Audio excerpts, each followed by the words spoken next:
Boa noite, boa tarde ou bom dia, seja lá que horas vocês estiverem assistindo esse vídeo. Vamos fazer aqui um react diferente, que não é bem um react, é mais um comentário de um vídeo aí de bastante repercussão do canal do Pedro Loss, o Ciência Todo Dia. Ele colocou lá uma pauta sobre por que as ferrovias no Brasil não existem mais, né? Então a gente resolveu fazer aqui esse pequeno react, não para menosprezar o canal, nem para falar nada. Gosto muito do canal do Pedro Loz, acompanho, sou um inscrito lá do Ciência Todo Dia. Inclusive, até se ele estiver nos assistindo, fica aí o convite para ele entrar em contato com a gente, bater papo, conversar, quiser fazer até alguma parceria junto aí para. Enfim, estamos abertos a isso. É só mais para explorar aqui, como nós, né, tanto eu quanto o Gouveia, somos da ferrovia, né? Somos da área da ferrovia e mexemos com a história disso, somos pesquisadores, enfim. Então, a gente resolveu, para o grande público aí, fazer algumas correções, alguns comentários. Né? Ele explorou, como a gente vai ver aí ao longo do vídeo, ele explorou apenas um aspecto dos motivos que a ferrovia do Brasil é pequena ou não é crescente, o fator decisivo para tal, ele não nem de longe é o fator decisivo para tal. Né? A gente vai explicar ao longo do vídeo para vocês aí. Beleza? Então, se você quiser falar alguma coisa antes da gente começar a falar a respeito do vídeo. Eu vou passar o vídeo acelerado, né, para a gente ganhar tempo aqui. O vídeo tem 18 minutos, aí vai ficar com uns 8, 10 minutos aí, mais ou menos. Vamos ver. Não ficar muito longo também, né?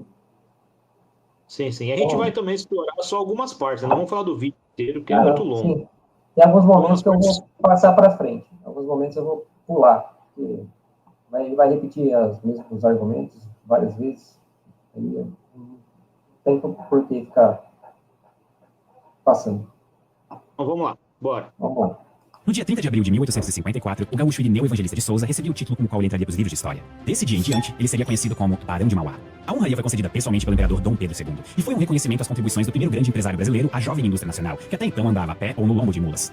Irineu virou o Barão de Mauá poucos minutos depois de inaugurar a primeira ferrovia da história do Brasil, e esse foi um passo gigantesco rumo ao futuro. Ferrovias na época eram a tecnologia mais moderna em transportes terrestres, e eram muito usadas mundo afora. E quando elas finalmente chegaram no nosso país, ele era tão velho que ainda se escrevia com Z. Domingo verificou-se uma das solenidades que mais brilhante futuro afiançam a nossa pátria. Foi inaugurada a primeira estrada de ferro que veio dar-nos a ideia dessa imensa conquista da ciência aplicada à indústria, a Estrada de Mauá. A Estrada de Ferro Mauá foi construída dentro dos limites do que hoje é o município de Magé, na região metropolitana do Rio. Ela começava na estação ao fundo da Baía de Guanabara, colada ao Porto Mauá, e seguia por 14,5 km de trilhos até a raiz da serra. Na primeira viagem oficial, a Baronesa, locomotiva batizada em homenagem à esposa de Mauá, partiu puxando 3 vagões de passageiros e um de mercadorias. E a bordo ia um bonde pesado. A própria Baronesa, o Barão, o Imperador, a Imperatriz Teresa Cristina e centenas de convidados curiosos sobre a novidade. Foram só 23 minutos de viagem, que começou a 1h27 e terminou a 1h50 da tarde. O trecho ainda era bem curto, já que era só a primeira etapa de um projeto que ia muito além. A intenção seria mais tarde prolongar a estrada para vencer a Serra do Mar até o centro de Petrópolis, a chamada Cidade Imperial, e depois chegar aos estados de Minas Gerais e São Paulo. Só que isso acabou nunca saindo do papel. Então, esse primeiro trecho aí, ele fez uma introdução histórica aí da ferrovia, tá bem correto até, só tem uns pontos a acrescentar. Eu acho que é importante colocar o contexto histórico dessa época. O Brasil ele não tinha estradas, não tinha nada. O transporte que era feito no Brasil era por cabotagem, era pelo mar. Por isso que ali tem o Porto Mauá. O Mauá ele era dono de uma companhia de navegação também. O negócio dele era navegação. Então ele fazia essas rotas de cabotagem na costa do Brasil, porque o adensamento demográfico brasileiro nessa época era nas costas, na costa, tudo na costa. Justamente porque não tinha muito avanço para dentro do interior do país. Era carro de boi e mula, não tinha estrada, era trilha, picada, coisa muito precária. Que basicamente, estrada de tropeiro é uma trilha no mato. Você corta o mato, dá uma plainada ali e é isso. Não tem muito nada, não. Todo mundo conhece por Estrada de Ferro Mauá, inclusive na historiografia se conhece por Estrada de Ferro Mauá, porque é difícil, é longo o nome, porque o primeiro nome é Imperial Companhia de Navegação a Vapor e Estrada de Ferro Petrópolis. Esse é o primeiro, o nome oficial da ferrovia. Né? E depois foi construído Ferro Mauá. Não está errado. Não está. Sim, só por curiosidade. Hoje em dia, essa ferrovia não existe mais, nem como patrimônio histórico. Existe, sei lá, deve ter uns 50, 100 metros de trilho lá, e a estação de Copaíba lá, que fica no Porto Mauá. Esse projeto que ele comentou no final, de expansão para todo o território nacional, ele veio acontecer mais tarde, né? Também assim, não que ele aconteceu de fato, mas ele foi outra tentativa de acontecer, só que partindo da capital Rio de Janeiro, na estrada de ferro Dom Pedro I, que hoje é conhecido como Central do Brasil, na Estação Central do Brasil, lá no centro do Rio de Janeiro. Ali, se você pegar um mapa da região ali, das linhas do Rio de Janeiro, você vai ver que elas foram feitas linhas para todas as direções do país, para a capital do Império, e a ideia era que se conectasse por ferrovias do Império e fosse a Central do Brasil, a estação final ali, né, dessas linhas. Vamos continuar lá. Mesmo assim, as ferrovias em geral ganharam muita força e se espalharam a ponto de se tornarem por décadas o principal transporte de passageiros e de cargas do país. Mas espera um pouco. Se em 1854 os trens eram associados a um brilhante futuro, por que eu tô vivo agora, no futuro, mas eu nunca viajei de trem? O que aconteceu para que eles tenham praticamente sumido do mapa mais de 170 anos depois? Por que o Brasil não tem mais trens? Antes de mais nada, eu preciso lembrar que existem algumas linhas de trem no nosso país, principalmente de carga. Mas se nós não contarmos os trens urbanos como metrôs que estão presentes em apenas 15 cidades do Brasil, as ferrovias ainda são realidades pontuais por aqui, o que torna praticamente impossível viajar sobre trilhos pelo nosso país. E pior, mesmo com muita vontade, ficou muito caro e difícil mudar essa realidade por causa de dificuldades técnicas. O que eu vou falar agora provavelmente vai vir como surpresa para algumas pessoas, mas o Brasil não tem tão poucos trilhos assim. De acordo com o Departamento Nacional de Infraestrutura de Transportes, o DENIT, o Brasil tem hoje mais ou menos 30 mil quilômetros de ferrovias. Isso equivale a mais de 7 vezes a distância entre os municípios mais ao sul e mais ao norte do Brasil, Chuí, no Rio Grande do Sul, e Uiramutã, em Roraima. 30 mil quilômetros de trilho parecem bastante, né? E de fato não é pouco, mas também não é muito.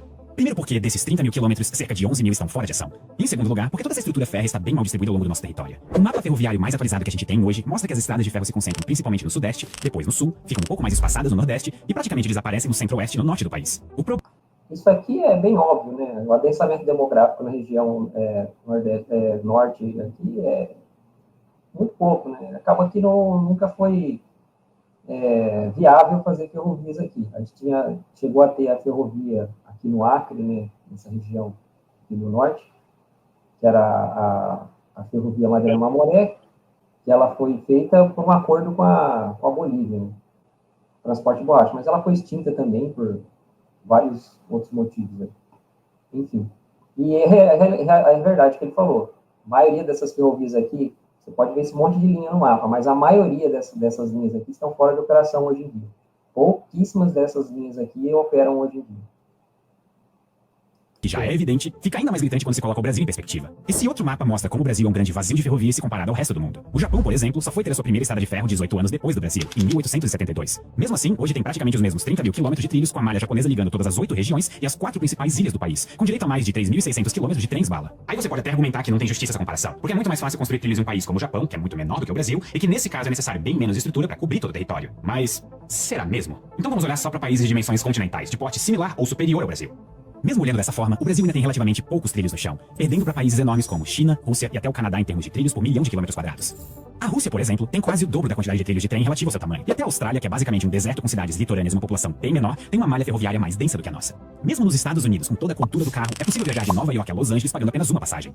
Enquanto isso, no Brasil, não dá para fazer nada perto disso. Então, essa comparação que ele fez aí é um pouco...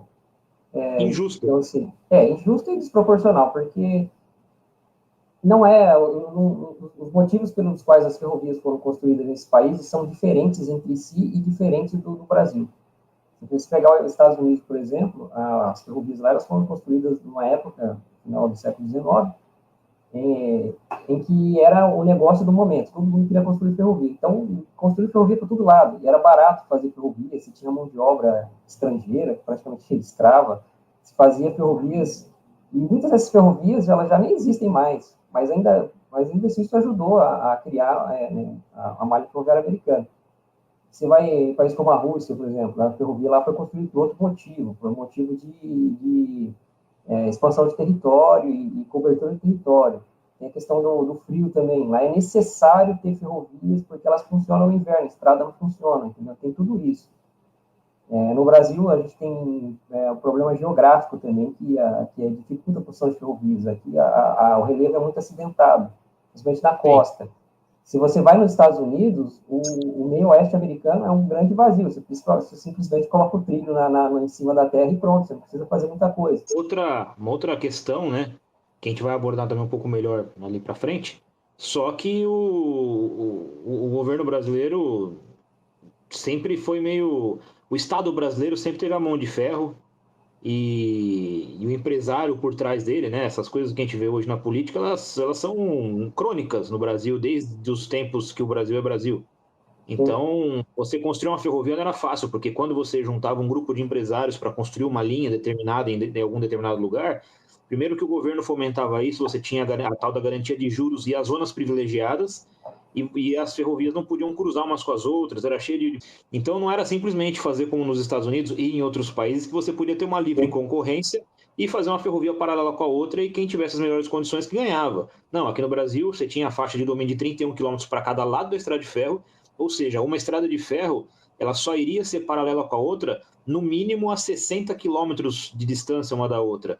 Isso é muita coisa, né? Então, quem estivesse ali no meio poderia optar por uma ou outra, mas mesmo assim ainda teria que enfrentar aí 30 quilômetros de caminhada, e estamos falando isso no momento que o veículo automobilístico, vamos assim dizer, né, era no muito uma carroça puxada por burro. Então, muitas outras ferrovias surgiram nesse intermédio aí, só que eram ferrovias que tinham que estar dentro de uma concessão, era uma concessão dentro de outra, ou seja, muito burocrático, né? E é uma coisa que não leva em consideração. O Brasil é um país sempre muito burocrático. Isso atrapalha demais. Sim, sim. Isso que você falou também ressalta o ponto que eu estava falando de que as ferrovias no exterior foram construídas por motivos diferentes. Dentro do próprio Brasil, as ferrovias foram construídas por motivos diferentes. Se você pegar a Paulista, ela foi construída por um motivo diferente que foi construída a Noroeste, que foi construída por um motivo diferente que foi construída a Aviação Ferro Grande do Sul, em Santa Catarina. Então, são motivos diferentes. Não dá para você falar que tem mais, que tem menos, e ficar por isso que... tem vários fatores, né? Então, vamos seguir aqui. Dentro dos nossos 30 mil quilômetros de trilhos, só 2 linhas fazem transporte regular de passageiros. A Estrada de Ferro Carajás, entre São Luís do Maranhão e Paraupebas, no Pará, e a Estrada de Ferro Vitória Minas, que liga Cariacica, cidade vizinha da capital capixaba, a Belo Horizonte. Detalhe, o único trem diário de passageiros que tem no Brasil é de Vitória Minas. A Estrada de Ferro Carajás, acho que opera 3 ou 4 vezes por semana, se eu não me engano. Não é diário.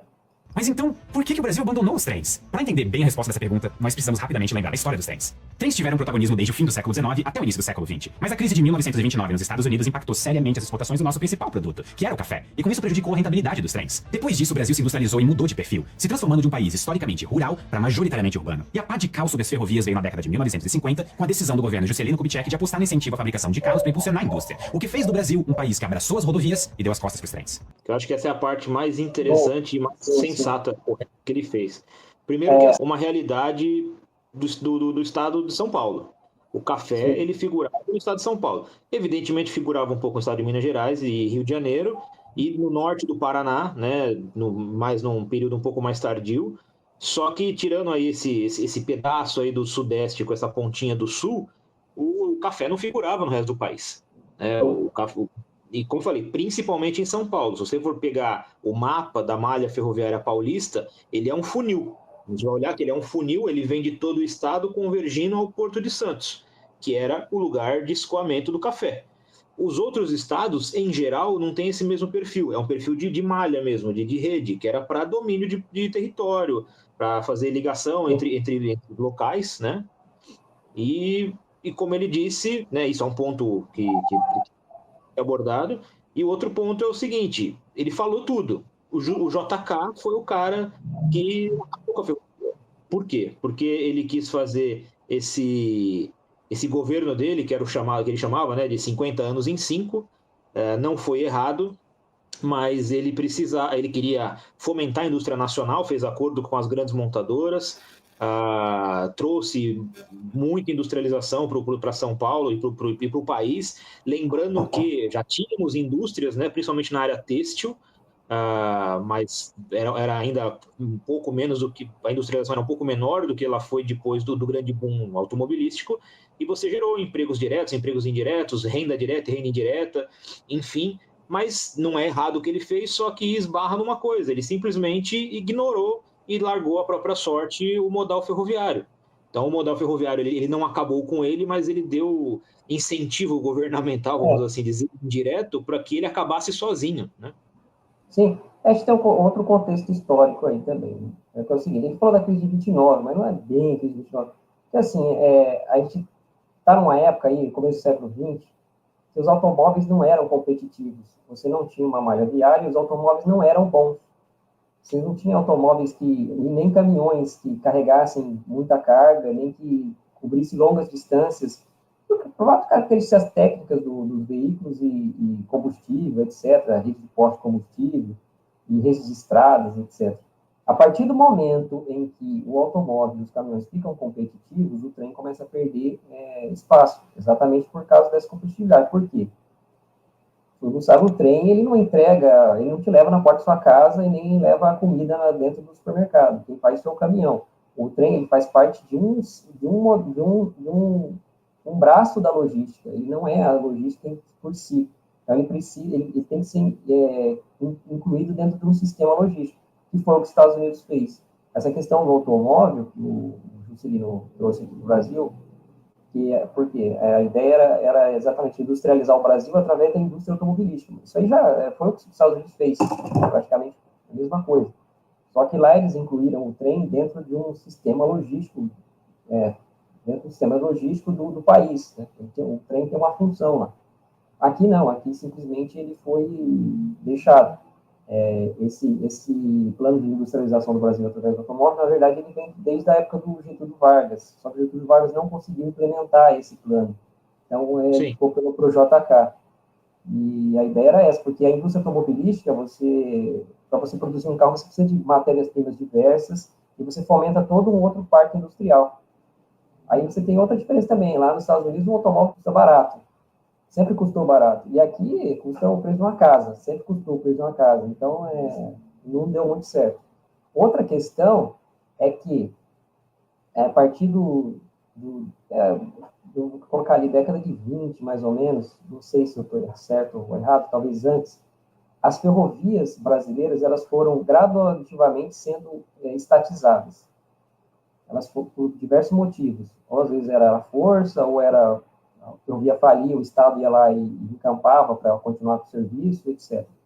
Chegando na década de 50, acho que em 1951, o governo ele já tinha praticamente todas as ferrovias do país. E ele criou a Rede Ferroviária Federal, que era a companhia estatal que era dona de todas as ferrovias. Então, você tinha um programa de automobilização, né, digamos assim, de rodoviarização no Brasil,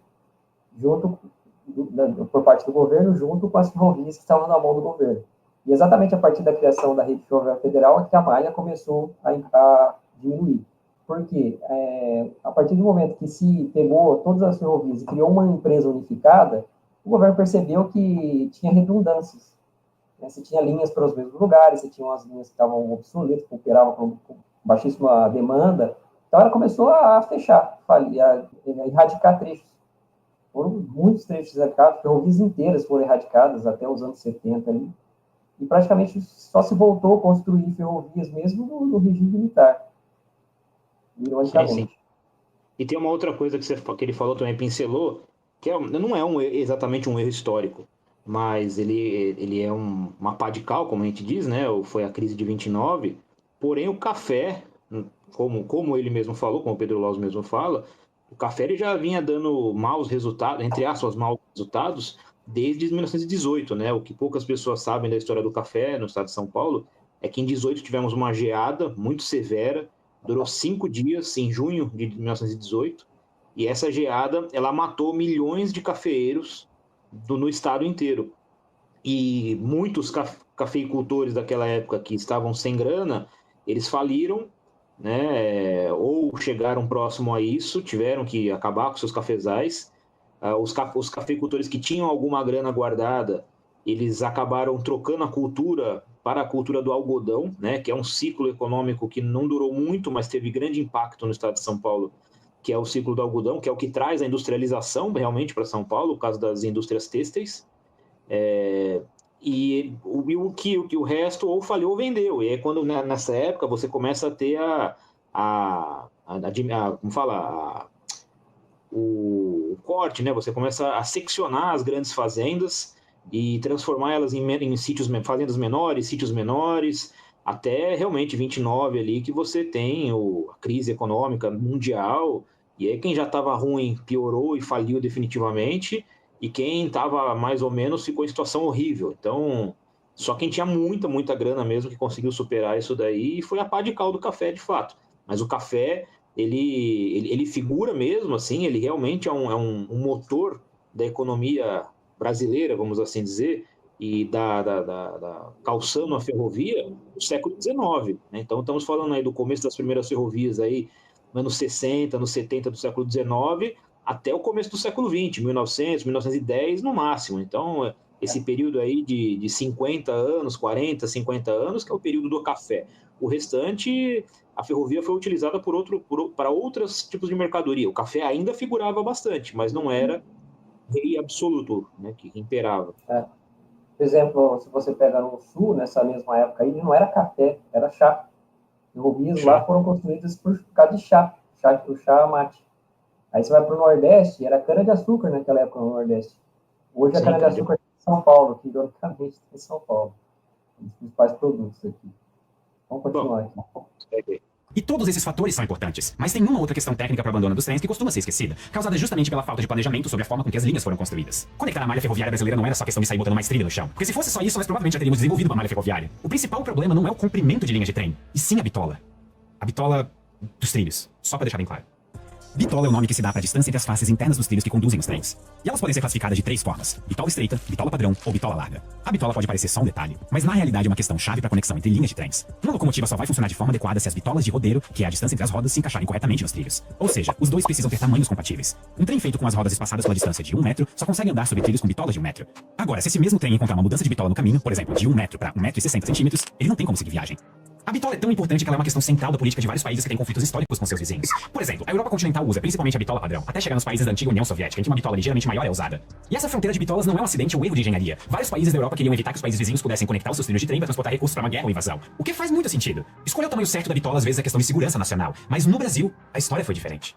A estrada de ferro Mauá usava uma bitola larga. Algumas fontes afirmam que era de 1.676 milímetros, chamada de bitola indiana por ser a mais comum naquele país. Só que as ferrovias que vieram depois não seguiram o mesmo padrão, porque naquela época elas não eram planejadas de acordo com uma política pública nacional. A construção de linhas até tinha incentivos fiscais da coroa brasileira, mas cada uma delas era concebida pela iniciativa privada para atender a seus próprios interesses mais imediatos, que em geral era transportar café para os portos do Rio de Janeiro e de Santos. Sem muita preocupação com unidade, diferentes empresários construíram seus próprios traçados sem pensar em seguir um padrão nacional, o que gerou uma sucessão de trilhos com caminhos redundantes e pouca ou nenhuma integração entre eles. E foi nesse cada um por si e Deus contra todos que o Brasil chegou a 1889, o ano do golpe militar que derrubou o Império e instaurou a República. Nesse ponto da história, o Brasil tinha pouco mais de 9.000 quilômetros de trilhos e inacreditáveis 8 tipos de bitola. Mas eu estaria mentindo se eu dissesse que essa fragmentação da malha ferroviária foi exclusividade do Brasil. A diferença é que aqui a gente insistiu no erro. O Reino Unido, por exemplo, decidiu em 1845, só 20 anos depois de inaugurar a primeira ferrovia do planeta, que toda a malha do país seria unificada na bitola de 1.435 milímetros. Em 1865, os Estados Unidos, que àquela altura tinha um sistema com 9 bitolas diferentes, trilharam o mesmo caminho e também optaram por uniformizar todas as ferrovias na mesma bitola. A medida foi passo a passo sendo adotada pelos países mais ricos do mundo, a maioria europeus, até que a Conferência de Berna, em 1907, oficializou a bitola de 1.435 milímetros como bitola padrão, também chamada de bitola standard ou internacional. Essa padronização é o que faz da Europa hoje um dos maiores, se não o maior sistema interligado do mundo quando se fala de trens. A bitola standard é usada em quase todos os países do continente,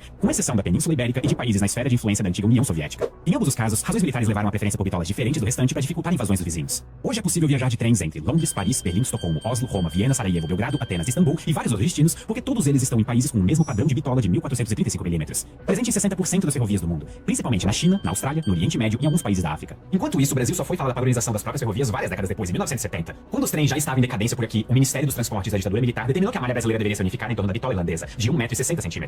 O problema é que as linhas já existentes e construídas com outras medidas não foram adaptadas para seguir a nova orientação. E o resultado é que nós vemos hoje, uma falta de padronização muito difícil de se resolver, especialmente no curto prazo. Ao todo, são mais de 22.000 quilômetros de trilhos em bitola estreita de 1 metro e mais de 7.000 em bitola larga de 1,60 m. Outros 514 quilômetros em bitola mista, formada por 3 trilhos para conciliar 2 bitolas diferentes, nesse caso, de 1 metro e 1,60 m. Além de míseros 194 quilômetros em bitola padrão isolados na estrada de ferro Amapá, que é mais um pedaço completamente desconectado do sistema nacional. Então, aí ele explora essa questão da bitola aí, mas isso aí tem muitos pormenores, né? Não é bem assim. Se você comparar a Europa com o Brasil também, não é uma comparação muito acertada. Você tem um continente em que você anda 100 quilômetros, você está em outro país. Aqui você anda 1.000 quilômetros, você ainda está no Brasil. Entendeu? As cidades lá são muito perto uma da outra, e tem toda essa questão. Se você pega a Índia, por exemplo, ainda é um dos países com mais ferrovias no planeta. Lá existe um ministério só para cuidar de ferrovias, o Ministério das Ferrovias. Lá acho que tem umas 16 bitolas. Isso não é problema para os indianos, não é problema nunca foi problema para a expansão ferroviária indiana. Não é problema. Isso aí é uma questão secundária. Como a gente falou, né? Não é problema para ninguém, porque a Europa mesmo, como ele citou, na verdade, ela tem algumas linhas de fato que se conectam, mas elas são linhas diferentes feitas em mesma bitola, tudo bem. Porém, na Inglaterra tem um monte de tipo de bitola, não é só 1,43. É que, como ele expôs, parece que você vai nesses países e você vai encontrar exclusivamente bitola standard. E não é bem assim. Nos Estados Unidos é a mesma coisa. O que acontece é que o Brasil ele tem uma bitola mais ou menos unificada, que é a bitola métrica, mas esbarra naquilo que a gente falou, principalmente. A bitola não é um problema. As baldeações sempre existiram, sempre existirão, e inclusive existiam entre próprias bitolas, porque dependendo do lugar, você pode até continuar com o trem, mas você não pode continuar com a equipagem, você não pode continuar na mesma ferrovia. O caso do Noroeste do Brasil, na Bolívia, Por né? exemplo, então, na bitola, para você dizer exatamente o que você falou aí, a bitola não é um problema, até porque trens de mesma bitola, às vezes, não podem andar na mesma linha. Se você pegar um trem por exemplo, se eu pegar um trem lá da Vale, em Vitória, Minas, um trem de minério, ele não anda na Noroeste, você não pode pular, o perfil de linha não vai, simplesmente não dá, entendeu? É questão de peso, de comprimento, de tudo, do tamanho do trem, do gabarito, não é só a bitola, né?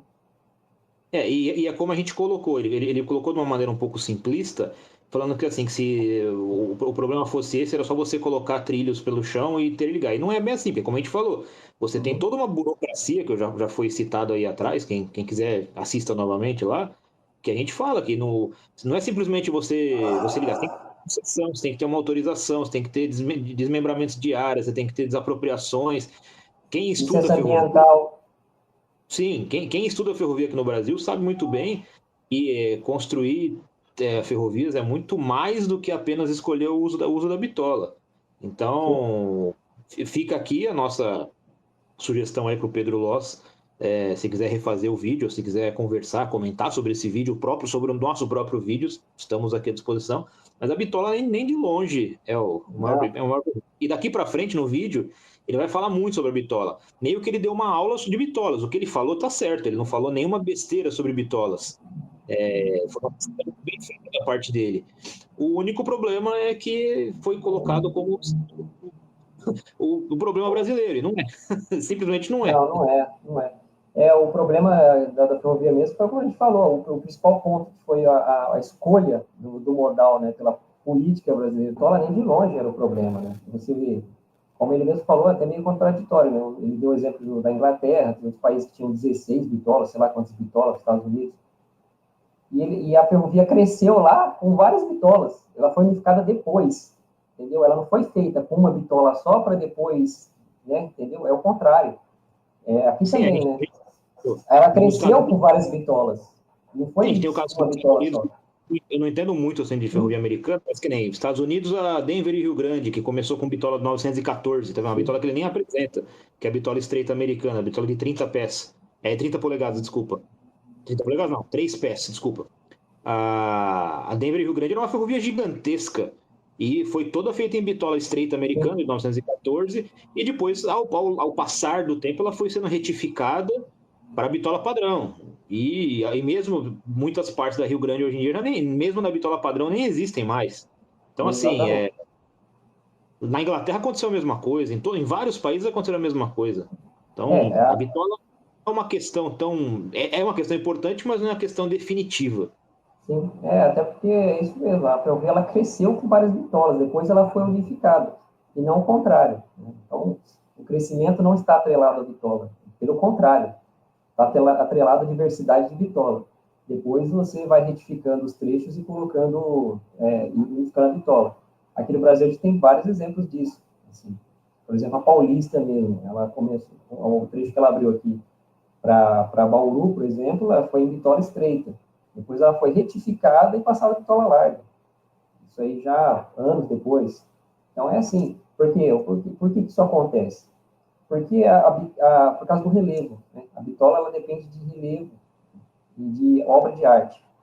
Para você chega aí, por exemplo, no final do século XIX, início do século XX, você não tinha um maquinário muito, máquina diesel, para mover grandes quantidades de terra, fazer terraplanagem. Então, o que a engenharia fazia? Ela costumava contornar os acidentes geográficos. Bota a linha contornando as montanhas, os rios, para poder vencer, vencer os acidentes geográficos. Isso exigia que você usasse uma bitola menor, para você usar trens menor, que tem um raio de curva consiga se inscrever em curvas mais fechadas. Para você usar uma bitola mais larga, para você usar uma bitola mais larga, você precisaria fazer mais obras de terraplanagem, uma coisa que na época não era possível. Então, por isso que isso acontece. Você começa a expansão ferroviária com bitolas menores, depois você modifica. É o contrário, entendeu? É como a trend passada aí, né? Primeiro você começa, depois você melhora. Isso, bem isso. O problema mesmo aqui foi o problema político, né? A escolha do modal rodoviário como o modal, né, do país. Não foi bem a bitola. Problemas como técnicos, tudo. Assim, até porque hoje em dia é totalmente superável, até essa questão de bitola estreita e bitola larga. Você pega a Vale, por exemplo, a Vitória Minas, ela transporta minério com trens enormes de bitola estreita, uma coisa de louco, assim, né? A questão técnica, ela é muito bem desenvolvida, independente da bitola. Bom, prossegue mais um pouco o vídeo, que acho que ele tem uma coisa que ele fala interessante para a gente dar um comentário final. Eu dei uma avançada, você tem que voltar? Vai dar onde tá, eu acho que ainda... Por 99 anos já prevê o uso da bitola standard. Se o empreendimento sair do papel, o Brasil pode finalmente inaugurar uma nova era nos transportes. A adoção de um trem rápido movido a energia elétrica é uma ótima notícia em tempo de transição energética. Um estudo da União Internacional de Ferrovias aponta que a pegada de carbono de trens-bala pode ser até 14 vezes menos intensa do que em viagens de carro e 15 vezes menos intensa do que em viagem de avião. E é claro, esse é apenas um começo. Mas para um país que tem milhares de quilômetros que não se comunicam, é exatamente o que nós precisamos. Existe uma frase famosa que diz que o melhor momento para plantar uma árvore era 40 anos. O segundo melhor momento é hoje. Eu só espero que a gente não perca o bonde mais uma vez. Mas conta pra mim aqui nos comentários valendo uma camiseta da Loz. Quantas vezes vocês acham que a gente teve que regravar os takes desse vídeo porque a gente não tem maturidade suficiente pra falar a palavra bitola repetidas vezes? Chutem. E até a próxima. Bom, eu sei que ele fala no vídeo aí, né? Mas ele não falou, provavelmente dito, nessa parte que a gente deu uma pulada. Mas a ferrovia no Brasil ela é importante. Hoje em dia ela transporta muito. Ela transporta muito mais do que se transportava antes, né? O corredor de exportação de soja que vem lá do e detalhe, muito então, mais do que alguns países que têm muito mais ferrovias que a gente. Assim, hoje em dia, por exemplo, a gente pega, essas próprias linhas de corredor de exportação que transportam soja.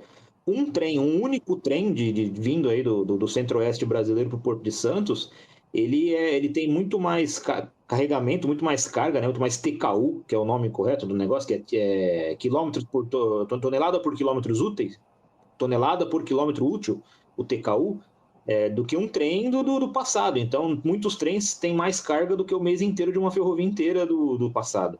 Então, é meio errado falar que a gente não tem trem. O problema é que, como a gente sabe, infelizmente, não é mais uma ferrovia, é apenas um corredor de exportação. Né? As grandes empresas que são commodities, não são ferrovias, não são commodities, elas usam a ferrovia apenas como mais um tipo de modal, um modal de transporte. Então, enfim, é uma questão histórica, uma questão política, mas a gente tem ferrovia, não como a gente gostaria. E é também uma coisa que eu acho que ele disse no vídeo, a gente também já confabulou bastante a esse respeito. O grande problema é que dá a impressão para a população que não tem trem porque ele não tem mais uma função social. Ele influi no PIB, né? Ele acaba influindo no PIB, mas ele não influi em nada. Ele se torna uma coisa que atrapalha, porque um trem quilométrico ele para uma passagem de nível, ele trava uma cidade, ele faz barulho durante a noite, e a população não tem contrapartida nenhuma, ela acaba começando a odiar a ferrovia e cada vez mais achar que a ferrovia é atraso, né? Então, sim. Teve uma questão cultural também, isso aí foi, não sei de onde veio, se isso foi implantado, mas isso aí vem lá dessa época do JK também. A ferrovia passou, depois que começou esse crescimento de rodovia, automóvel e tal, a ferrovia começou a ser vista como coisa do passado. Você já deve ter ouvido o pessoal mais velho falar que a ferrovia é coisa ultrapassada, já deve ter ouvido alguém falar isso. E essa mentalidade veio dessa época. É uma questão cultural que foi colocada aí. A ferrovia era coisa do passado. Isso aí ajudou muito a tirar passageiro da ferrovia, por exemplo, nos anos 90. Para quem não sabe, a gente teve trem de passageiros pelo país inteiro aí até mais ou menos aí 93, aí, digamos, mais ou menos. Depois, com as privatizações aí das ferrovias estatais, isso aí acabou de vez. Aí. Em São Paulo, a gente teve o último trem até 2002, foi o último trem. O último trem de passageiros do estado de São Paulo. 2001, né? 2001. E para quem quiser saber mais de trens de passageiros, tem 2 vídeos lá no canal Trem História, 2 ou 3 vídeos, se não me engano, falando sobre os trens de passageiros do estado de São Paulo. É um assunto complexo, lá a gente explica tudo, por que deixou de existir, como passou a existir, por que tudo. É um assunto grande, né? E não iremos abordar aqui. Eu acho que é isso, né, Gouveia? Acho que a gente deixou mais ou menos. É um assunto complexo, não falou, longo. Foi Só mais uma coisa. Ele comentou de locomotivas elétricas, eletrificação, pegada de carbono, essas coisas que tem alta aí. Para quem não sabe, o estado de São Paulo já teve a maior parte das ferrovias eletrificadas. A Começou eletrificação, nos anos 20, né? isso, começou nos anos 20, né? Tivemos uma Sim. malha eletrificada bem grande aqui, e isso aí foi desativado aí no final dos anos 90, aí, com a privatização também. Não foi só Sim. culpa da privatização, mas também foi culpa da privatização, então temos vários fatores aí também. Para quem quiser Sim. também saber mais sobre isso, tem vídeo lá no canal Trem História, lá, a gente explica pormenores. Acho que é isso. Então, mais uma vez, agradecemos a todos aí que nos escutaram até aqui. Quem escutou, põe aí no comentário. Paulista vive. Paulista vive.